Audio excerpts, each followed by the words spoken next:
host for today. My name is Isa Borromeo. I'll be your host for today's launch of Microsoft Teams collaboration in the modern workplace. But before anything else, please don't forget to download the app. You have the 10 cards on your tables. Don't forget to download the app, and if you need assistance, you may proceed to our tech booths over there, and we will assist you. Work. Why we need to build super teams. A round of applause, please, for Microsoft's COO and CMO, Mr. Kian O'Neill. Let's give him a round of applause, please. Thank you, Isa. Good afternoon, everybody. I promise you I will not dance like that. And I will not make an attempt to dance like that. But yeah, they're very good. So again, welcome everybody. My name is Kian O'Neill. I'm the Chief Operating Officer here in Microsoft Philippines. First of all, thank you for making the effort to come to visit us. I know it's not exactly the centre of Manila or the centre of Makati, for that matter, so I appreciate you coming down. Hopefully you enjoyed your lunch and you'll have a good afternoon this afternoon. So, first of all, does everybody have coffee? I know that there was an ask for coffee, a very fair ask, and I agree. The modern workplace needs coffee. A lot of coffee certainly dripped up. I'm here today to talk about a recent survey that Microsoft did, primarily around the modern workplace and what it means, what collaboration means in the modern workplace. So while we wait for the slides to come up, guys, I'll just talk a little bit about that survey and what it means for Microsoft.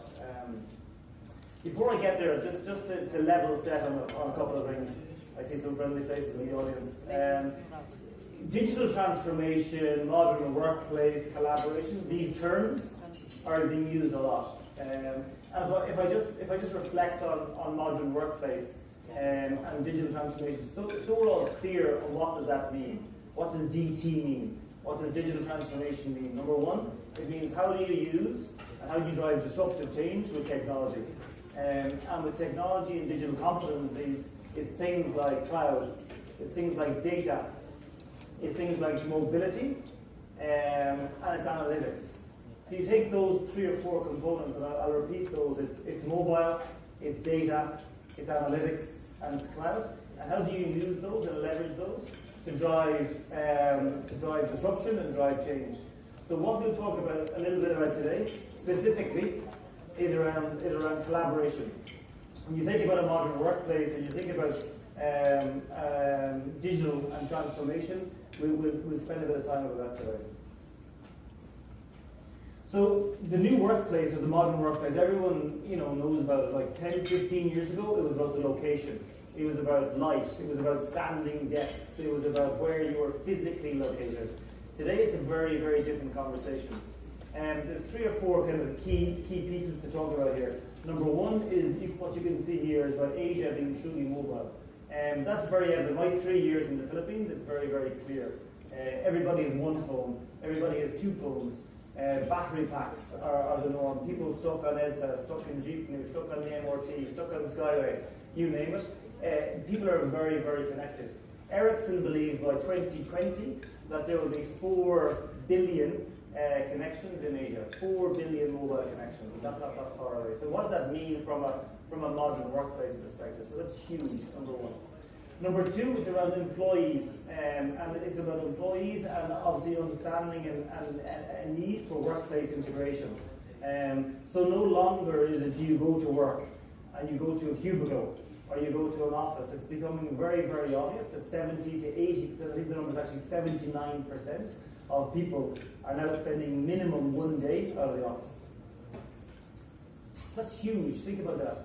80% of people are spending minimum of 1 day out of the office, minimum. And that would depend on what kind of workers you are, what kind of staff you are, as a field workers or otherwise. So how do we rethink integration? The third one is around the millennial impact. And when we say a millennial, it's people who are 1980 and above. And again, by 2020, 50% of the workforce will be that age category.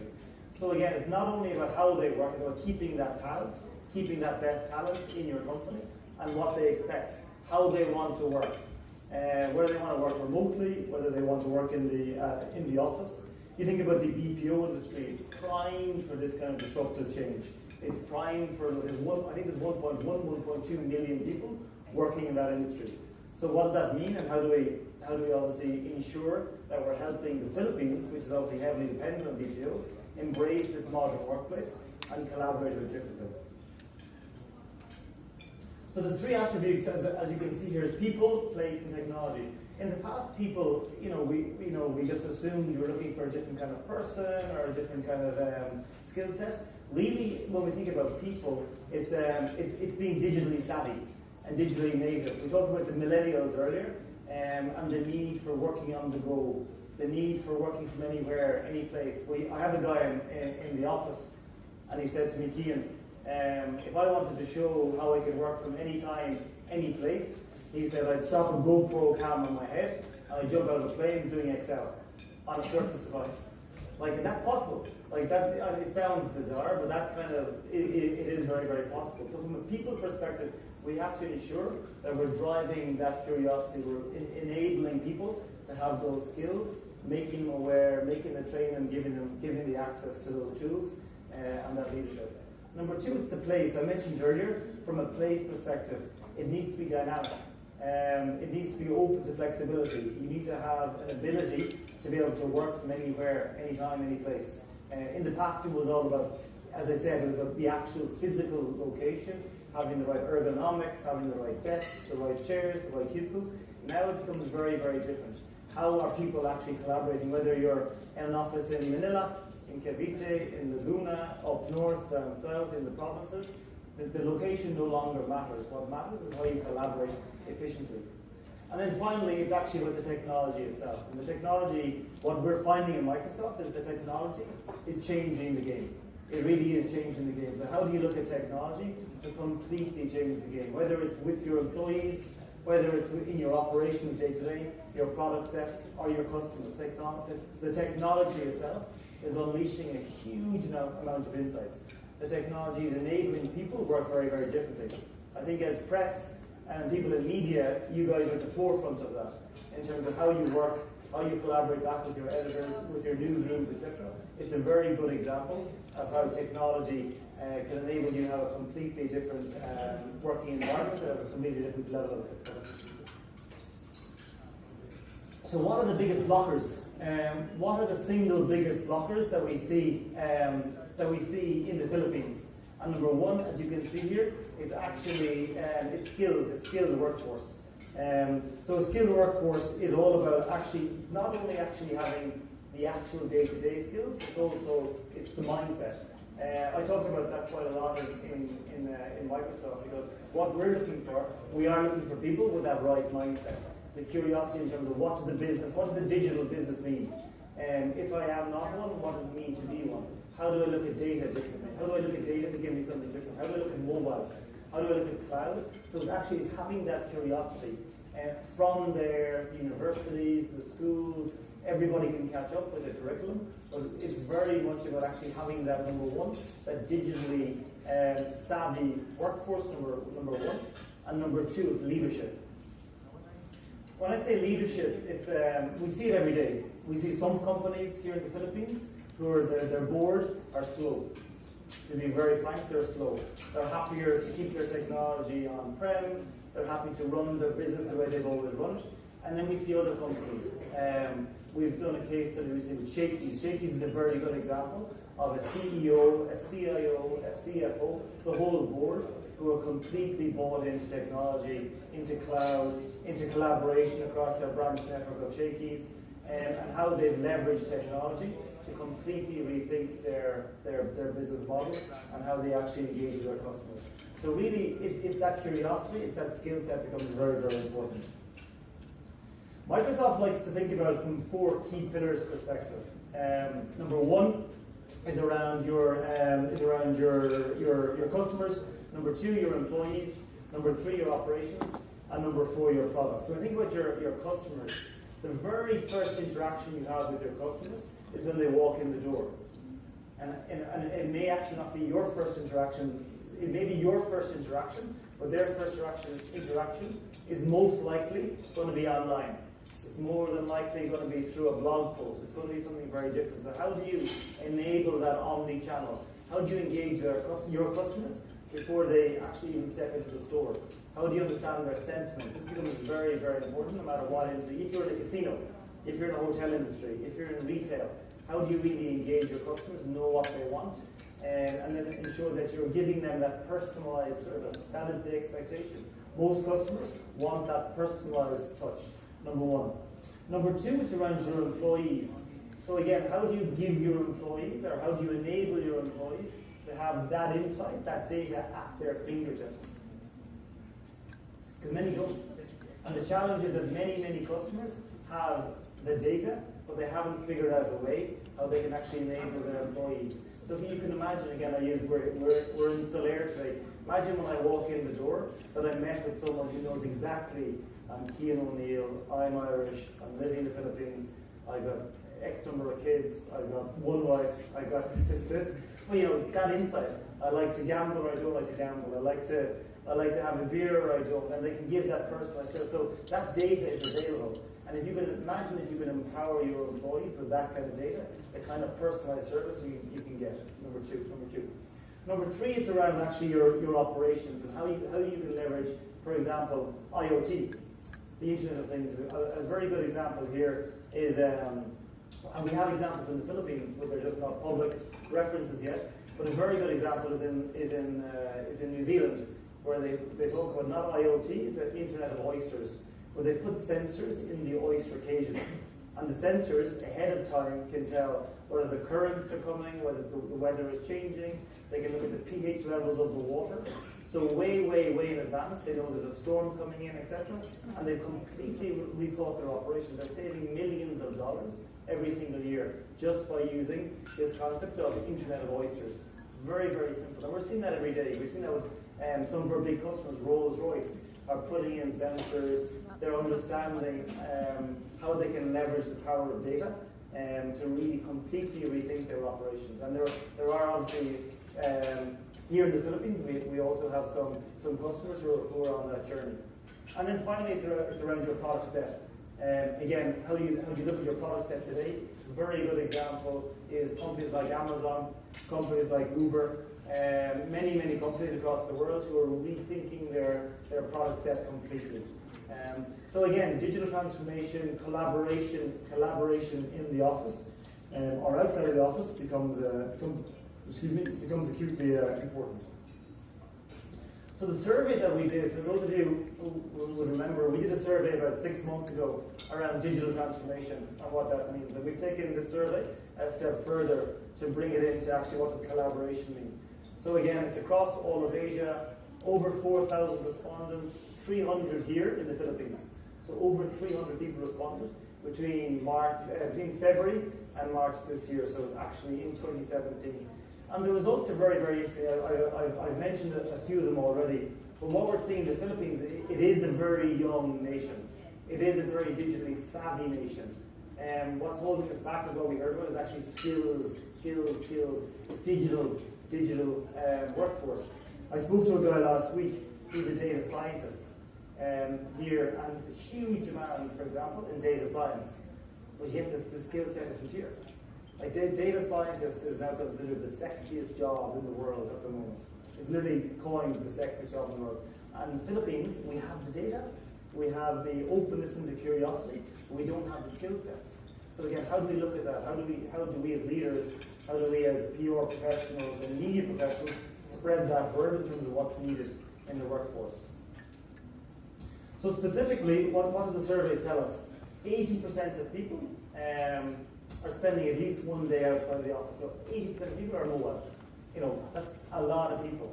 At least spending at least one day out of the office. That's a lot. And that's just this survey of 300 people in the Philippines. Of that, only 64% feel they're enabled. So you can see the gap straight away, 80%, 64%, 15-16%. So again, a huge gap in terms of the need to be outside, and the fact that they are outside, but the fact they're probably losing productivity because they're not enabled. And enabled is actually, it's around location, it's around technology, It's around how they can collaborate quickly. It's how they can get real insights on their data. How do they leverage process, people, and ultimately it's around that collaboration piece in that modern workplace. So that's what the survey looks at. And today you'll also hear a little bit more about how Teams and Microsoft brings that to life. So what more can be done to empower employees? What you can see here is 53% believe that leadership is committed. That's still a big number who are not committed. That's 1 in 2. And I used the example earlier of Shakey's. I see the example with other large resorts, other large companies, corporations, conglomerates. Those who are in, not at an IT level. So technology, the beauty actually is technology is no longer an IT conversation. And I'll repeat that because it's very, very important. Technology is no longer an IT conversation. Technology is a business conversation. Because when you think about a CFO, Chief Financial Officer, Chief Marketing Officer, CEO, these guys are looking at technology and to technology to completely rethink and reshape their business. So it's very, very interesting that still only 1 in 2 are actually committed. Culture becomes very important. And again, we don't talk about it. I'm not a HR professional, but culture in the workplace becomes hugely important. How does culture and behavior, how do you change the behavior? And to be very frank, we have some Microsoft people here. Even in Microsoft, we're challenged with that. We're challenged with changing that behavior. The behavior of always being send an email, multiple respondents, put the world and their mother on CC, it goes to everyone, it comes back, and it's the efficiency that you lose. And things like Teams and how you look at teams differently and how you collaborate differently is just one component. But the culture and the behavior becomes acutely important to change that and to look for new levels. And when you look at some of the newer companies that are going through massive levels of acceleration, that's what they're doing. They're born in the cloud customers. They don't have the baggage of different behavior.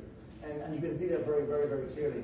Here, 46%, 50%, pretty much 1 in 2 across the board from a technology perspective, from a process perspective, from a culture perspective, are there. So there's a huge, huge opportunity. What are the biggest teamwork challenges? Taking too long to respond to internal issues, too many face-to-face meetings, no flexibility on work schedules, teams are too rigid. We have a concept in sharing an internal story with Microsoft where our CEO, Satya Nadella, sent out a mandate that if you are a salesperson, you have to be out of the office 80% of the time. Minimum. So there was a program that we ran called Speed and Agility. Speed and Agility with our customers.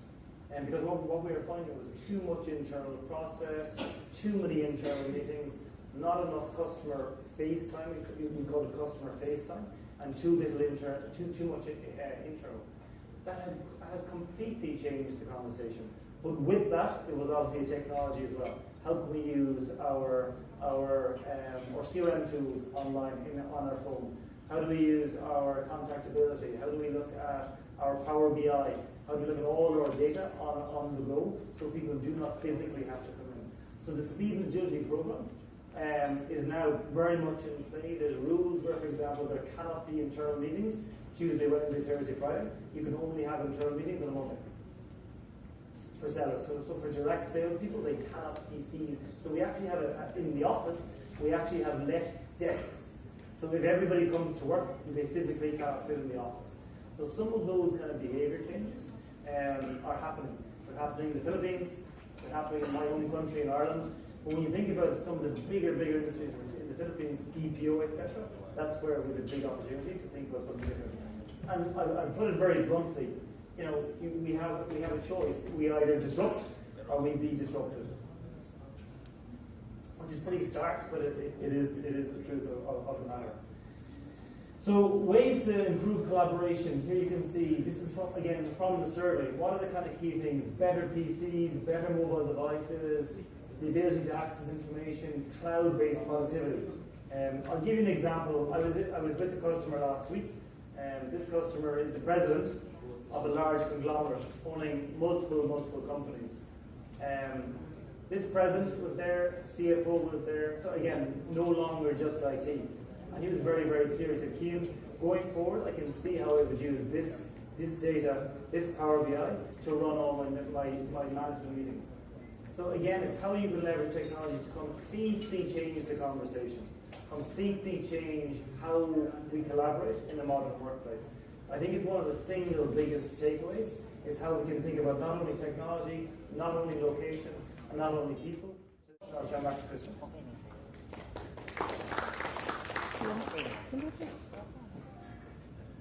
Thank you, Cian, for sharing with us your insight. I'd like to ask everyone, have you downloaded the app already? No. Yes? Wala. Wala pa din. Devices, right? Being able to become mobile and collaborate anywhere. So that's what we're seeing. And because of this multi-generational workforce as well, we're seeing people working in different ways, right? Who here prefers sending emails? Raise your hand. How about those who prefer just using Viber or WhatsApp? Right? You don't want to send an email. Okay, this was an interesting one. Who actually does video conferencing? Okay, now we're talking. Okay? So all of these changes is happening. It results to people working in different ways and requiring different solutions. So that's what Office 365 is. It is the most comprehensive productivity solution in the market today. So you have Outlook for mails, Skype for video conferencing, you have Crow Plus apps so you can co-create. Then you have sites and content management through SharePoint. And then of course you have enterprise social collaboration through Yammer. And now we are adding that new piece, which is basically chat-based work solution, and that's Microsoft Teams. So Microsoft Teams was actually just launched recently. It was made available for all Office 365 users last March. Okay? And it's 4 things. Number 1, it's chat for today's teams. Some of you might be thinking it might just be Viber, WhatsApp. I'm telling you guys right now, it's not. And I'm going to go into detail to that later. Second, it's a hub for teamwork. So it's not just messaging. You can actually work together inside teams. Okay? Third is you can customize it. Okay? You can personalize channels. You can customize memes, right? So if you want to play, poke fun with one another. And then lastly, and I think this is one of the most important piece, it's grounded on our security platform today and trust. Okay? Which one of the most important things for Microsoft today. Let's go at it one by one. So the first one is chat for today's team. Okay, so it's capable of you have problems with. Teams Media Day. Let's use this as an example because we use this for the game. How people posted? Might use it for audit documents, monthly status, or reports. HR might use it for applicants. They can use it for compensation and benefit talks. So, as mentioned earlier, some people might create different social media applications or use, let's say, the likes of Viber, as was mentioned earlier, with different groups. This one categorizes it in one team, and then you can create sub-channels for that. Clear? Clear? Okay. Okay, let's create an example. So for example, I'm a marketing guy. I was asked by our CEO that we should create an event targeting bank GMs. How does it flow? How does it flow? So for example, I add team using my desktop, create team. So let's say I want to